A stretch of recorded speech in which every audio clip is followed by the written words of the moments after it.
चलिए सीएम योगी का संबोधन आपको सुनाते, सीधा लेकर चलते हैं। प्रदेश सरकार में मंत्रिमंडल के मेरे वरिष्ठ सहयोगी, प्रदेश के जल शक्ति मंत्री श्री स्वतंत्र देव सिंह जी, प्रदेश के पशुधन और दुग्ध विकास विभाग के मंत्री श्री धर्मपाल सिंह जी, सहकारिता विभाग के मंत्री श्री जेपीएस राठौर जी, प्रदेश के मुख्य सचिव श्री दुर्गा शंकर मिश्र जी, कृषि उत्पादन आयुक्त श्री मनोज कुमार सिंह जी, प्रमुख सचिव सहकारिता श्री बीएल मीना जी, आज के इस कार्यक्रम में उपस्थित सभी माननीय जनप्रतिनिधिगण, सहकारिता क्षेत्र में कार्य करने वाले सभी सुधीजन, सभी हमारे वरिष्ठ प्रशासनिक अधिकारीगण और उपस्थित भाइयों बहनों, प्रदेश भर से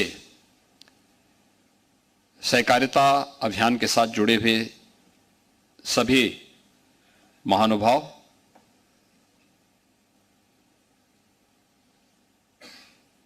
सहकारिता भारतीय परंपरा का प्राचीन काल से ही एक अभिन्न हिस्सा रहा है।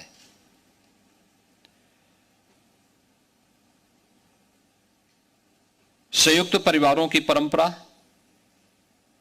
उसका एक आदर्श उदाहरण है। हमारे गांवों में, हमारे कस्बों में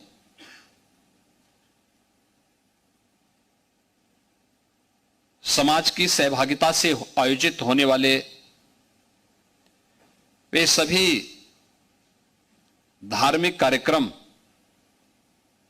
इसके अभिन्न हिस्से रहे हैं। आपने देखा होगा, गांव में किसी व्यक्ति को यज्ञ का आयोजन करना होता था, पूरे गांव के लोग एकजुट होकर के अपनी शक्ति और अपने सामर्थ्य से उसमें सहभागी बनते थे, योगदान करते थे।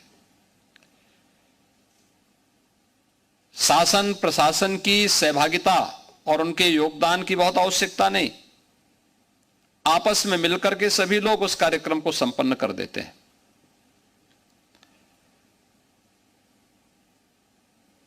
कोई मंदिर का निर्माण करना हो, पहले समाज मिलकर के विद्यालयों का निर्माण करता था, अच्छे अच्छे संस्थान खड़ा करता था। इस सहकारिता का ही एक आदर्श उदाहरण है। लेकिन एक समय सहकारिता के इस कार्य में सेंध लगी, गलत तत्व इसमें हावी हो गए और खासतौर पर देश की सबसे बड़ी आबादी के राज्य ने इसकी बड़ी कीमत चुकाई। हम सब आभारी हैं प्रधानमंत्री मोदी जी के, जिन्होंने 2019 में दूसरी बार प्रधानमंत्री बनने के बाद सहकारिता को एक मंत्रालय का दर्जा दिया और सहकारिता के माध्यम से सहकार से समृद्धि की ओर, सहकारिता को आम नागरिक के जीवन में समृद्धि का एक माध्यम बना करके उससे समृद्धि, स्वावलंबन और आत्मनिर्भरता के लक्ष्य को प्राप्त करने की दिशा में एक महत्वपूर्ण कदम बढ़ाया है।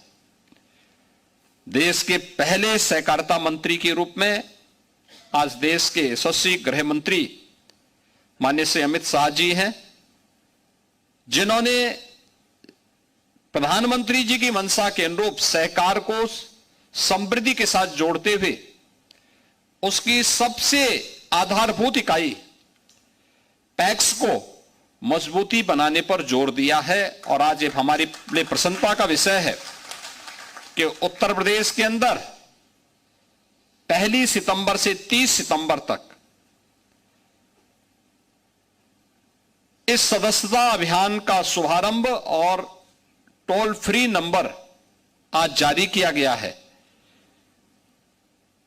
वास्तव में समाज की सहभागिता से जब कोई कार्य आगे बढ़ता है तो उसके उतने ही सकारात्मक परिणाम भी सामने आते हैं। समाज अपनी जिम्मेदारी को समझता है। हमारे यहां कोऑपरेटिव क्षेत्र में पहले चीनी मिलें चलती थी, बड़ी बड़ी चीनी मिलें चलती थी। वो किसान की समृद्धि के माध्यम बनते थे। वहां की सड़कों को भी बनाते थे। वहां पे स्कूल और चिकित्सालय के निर्माण में भी अपना योगदान देते थे। आप पश्चिमी उत्तर प्रदेश में चले जाइए, आप पूर्वी उत्तर प्रदेश में चले जाइए, आपको बड़े पैमाने पर यह सभी देखने को मिलेगा कि वहां पर जितने अच्छे कॉलेजेज होंगे, इंटर कॉलेजेज हैं, डिग्री कॉलेजेज हैं, ये सब इस सहकारिता आंदोलन की देन है। लेकिन धीरे धीरे करके ये सब समाप्त होता गया, ये जकड़ता गया। कुछ गलत तत्वों की आपसी प्रतिस्पर्धा और होड़ ने इसको जकड़ लिया। परिणाम क्या था? सहकारिता आंदोलन उत्तर प्रदेश जैसे राज्य में दम तोड़ गया।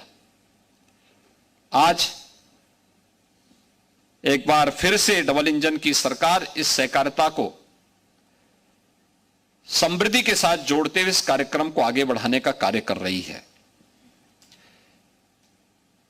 इसके लिए अनेक कार्यक्रम प्रारंभ हुए हैं और खासतौर पर जो सबसे आधारभूत इकाई पैक्स है, अब तक तो वह बीज और खाद के बेचने तक ही सीमित रहता था, उसकी उपलब्धता की सीमित रहता था। अब तो उसको कॉमन सर्विस सेंटर के रूप में भी डेवलप किया जा रहा है।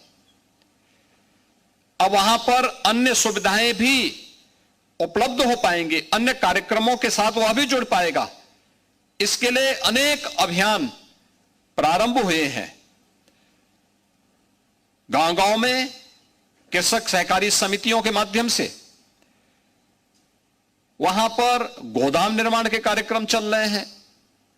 अनेक अन्य रचनात्मक कार्यक्रम जो किसान की आमदनी को कई गुना बढ़ाने में सहायक हो सकते हैं, जिसके माध्यम से किसान के चेहरे पर खुशहाली लाई जा सकती है। और उत्तर प्रदेश जैसे राज्य में जब हम बात करते हैं तो उत्तर प्रदेश अपनी समृद्ध खेती के लिए जाना जाता रहा है। हमारे पास दुनिया की सबसे उर्वरा भूमि है, तो सबसे अच्छा जल संसाधन भी उत्तर प्रदेश के पास मौजूद है। 2,61,00,000 से अधिक किसान हमारे पास ऐसे हैं जो प्रधानमंत्री किसान सम्मान निधि से सीधे सीधे जुड़े हुए हैं। यानी इसकी संख्या लगभग 3 करोड़ से अधिक किसान उत्तर प्रदेश के अंदर मौजूद हैं, जो इस अभियान के साथ जुड़ करके इसको समृद्धि के पथ पर अग्रसर करके उत्तर प्रदेश के अनुरूप उत्तर प्रदेश की कृषि को उत्तर प्रदेश की समृद्धि के साथ जोड़ने में सहायक हो सकते हैं।